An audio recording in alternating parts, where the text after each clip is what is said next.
Meron tayong client na nag-request ng Seraphim piece para sa kanyang upper leg part. 2 araw ang inabot ng project natin na to. Kita nyo naman sa stencil pa lang kung gaano kadetalyado yung project na gustong ipatattoo ni Sir.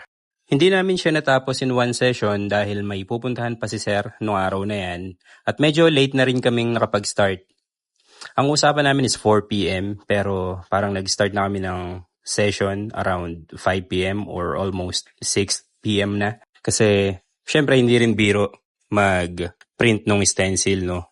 Kailangan kasi natin kunin yung tamang size na babagay doon sa part na palalagyan ni Sir. Kahit kalahati lang yung natapos namin ng first day, no? Hinabot din yata kami almost 8 hours para matapos lang itong kalahati ng project na to. At ito nga yung naging resulta nung first day namin. After a week, bumalik si Sir sa atin para tapusin na yung project.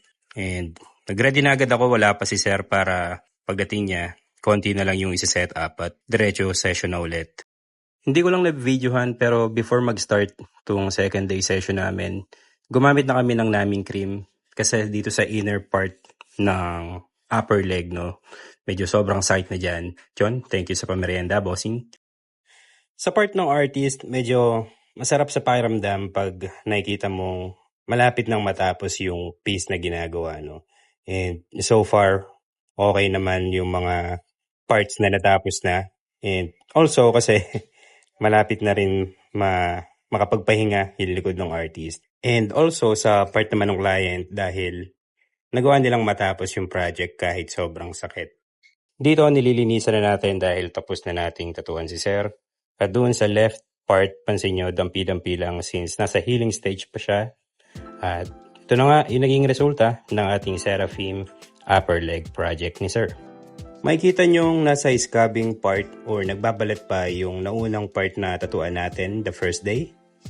So, medyo uneven pa yung color niya. Papansin nyo dun sa main eye nung Seraphim or yung pinakagitnang eye.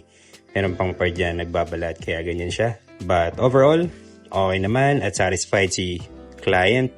Please follow for more. Visit my social media accounts, Bonnie Artworks, or visit us here sa studio, Bonnie Artworks and Tattoo. Magandang araw po sa lahat.